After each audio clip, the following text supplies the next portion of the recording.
Good morning. इस video में हम 2.5 का तीसरा प्रश्न देखेंगे। बच्चों 2.5 का तीसरा प्रश्न क्या है? विवेचक के आधार पर वर्ग समीकरण के मूल निश्चित करने हैं। तो पहले हमें मूल निश्चित करने के लिए मूलों का स्वरूप पता होना चाहिए।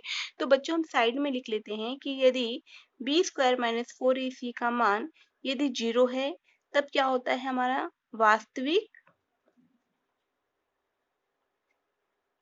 व समान होता है। ठीक है। उसके बाद यदि बी स्क्वायर माइनस 4ac का मान यदि 0 से ज्यादा है, 0 से ज्यादा मतलब प्लस की संख्या आ रही है, तब क्या होगा? वास्तविक व असमान होगा।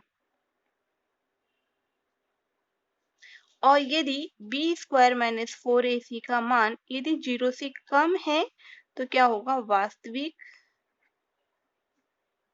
संख्या नहीं होगी। ये हमें तीनों स्वरूप याद होने चाहिए बच्चों। ठीक है। अब इसको करना है, ये तीनों स्वरूप लिखने के बाद अब प्रश्न करना है। हमें वर्ग समीकरण दी है एक्स स्क्वायर माइनस के 4x प्लस 4 बराबर 0। इस वर्ग समीकरण के हमें मूल निश्चित करने हैं। तो पहले हम क्या करेंगे बच्चों? तुलना करेंगे। X square plus B X plus C बराबर 0 से तुलना करने पर तुलना करेंगे। ए का मान कैसे निकालते हैं? ए का मान एक्स स्क्वायर के पास जो संख्या होती है वो ए का मान होता है। तो यहाँ पे 1 है तो कुछ नहीं है, मतलब क्या है? 1 है तो ए का मान 1 आ गया। बी का मान क्या होता है? एक्स के पास जो संख्या होती है, एक्स के पास क्या संख्या है? माइनस के 4, तो माइनस के चिन्ह के साथ लिखेंगे माइनस के 4। सी का मान क्या लिखा है? प्लस के 4, तो प्लस के 4 का चिन्ह नहीं लगाएंगे तो भी चलेगा। ठीक है। अब उसके बाद हमें विवेचक निकालना है। विवेचक मतलब क्या होता है? बी स्क्वायर माइनस की 4ac। तो हम लिखेंगे विवेचक का सूत्र होता है बच्चों बी स्क्वायर माइनस के 4ac। ठीक है। अब उसके बाद देखते हैं b का मान कितना दिया है? माइनस के 4, तो b के स्थान पर माइनस के 4 लिख दिया। इसके ऊपर स्क्वायर है तो इसके ऊपर भी हमने वर्ग लगा दिया। -4 गुने का निशान। a का मान कितना है? 1। उसके बाद c का मान कितना है? 4 लिख दिया।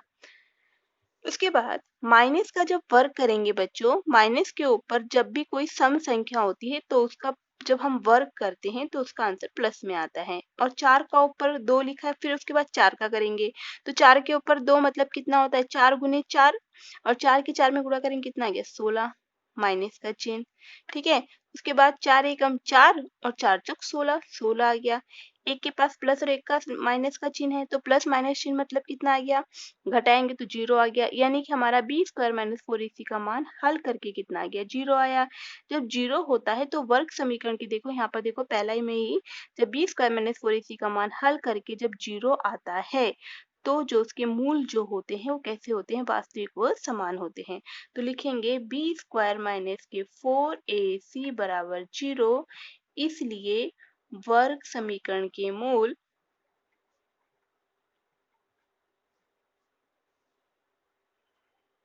कैसे होंगे बच्चों? वास्तविक व समान होंगे।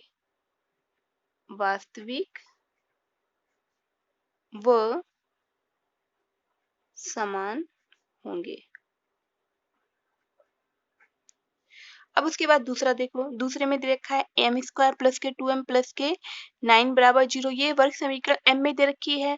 तो अब हम क्या करेंगे? इसमें x के स्थान पर m रखेंगे। जैसे am का स्क्वायर प्लस के bm प्लस के c बराबर 0 से तुलना करेंगे। तुलना करने पर इसका दूसरा प्रश्न बच्चों आपको खुद करना है, पहले जैसा है। मैं तीसरा करा रही हूँ आपको। ए का मान कैसे ज्ञात करेंगे बच्चों? ए का मान जो है बच्चों एम स्क्वायर के पास जो संख्या होती है, यहाँ पे संख्या क्या है? 1। तो ए का मान कितना होगा? 1। बी का मान क्या होगा? एम के पास जो संख्या होगी, एम के पास संख्या क्या है? 2, प्लस का चिन्ह है तो प्लस का चिन्ह नहीं लिखेंगे तो भी चलेगा। सी के पास क्या है? प्लस के 9, तो उसको हम प्लस का चिन्ह नहीं लगाएंगे तो भी चलेगा। अब उसके बाद अगला स्टेप क्या होता है बच्चों? विवेचक निकालना। विवेचक कैसे निकालते हैं? विवेचक का सूत्र होता है बी स्क्वायर माइनस के 4ac। तो b का मान यहाँ पे कितना दिया है? 2, तो इस b के स्थान पर 2 लिखेंगे। इसका वर्ग है तो ब्रैकेट के ऊपर 2 लिख देंगे। -4 गुने a का मान 1 दिया, 1 लिखेंगे। c का मान कितना दिया है? 9। अब 2 के ऊपर 2 का वर्ग क्या होता है? 4 होता है। 2 दूनी 4 माइनस 4 के 1 में गुणा करेंगे, 4 एकम 4 आ गया। 4 की 9 में गुणा करेंगे, 4 नेम कितने होते हैं? 36 होते हैं। उसके बाद एक के पास प्लस चिन्ह और एक के पास माइनस का चिन्ह है, तो 36 में से बड़ी संख्या में से छोटी संख्या घटाएंगे, तो 36 में से 4 गए, कितना बचा? 32। देख रहे हैं माइनस की संख्या बच्चों बड़ी है, माइनस की 36 बड़ा है, तो इसलिए चिन्ह क्या आ गया? माइनस का चिन्ह आ गया। अब जब बी स्क्वायर माइनस 4ac का मान जो है माइनस में आता है, माइनस में कब आता है? जब क्या होता है, बी स्क्वायर माइनस 4ac का मान जब क्या होता है? 0 से छोटा होता है। तो 0 से छोटा मतलब माइनस में, और 0 से बड़ा मतलब क्या होता है? प्लस में। तो जब बी स्क्वायर माइनस 4ac का मान आपका माइनस में आ रहा है, तो मूल कैसे होंगे? वास्तविक संख्या नहीं होगी। तो लिखेंगे बी स्क्वायर माइनस के 4ac का मान जो है 0 से कम है ना? इसलिए जो है वर्ग समीकरण के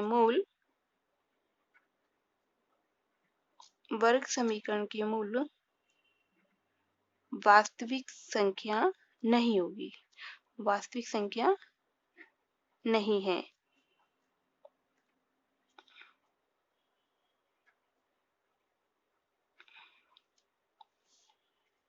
उसके बाद आगे का प्रश्न हम अगले वीडियो में देखेंगे।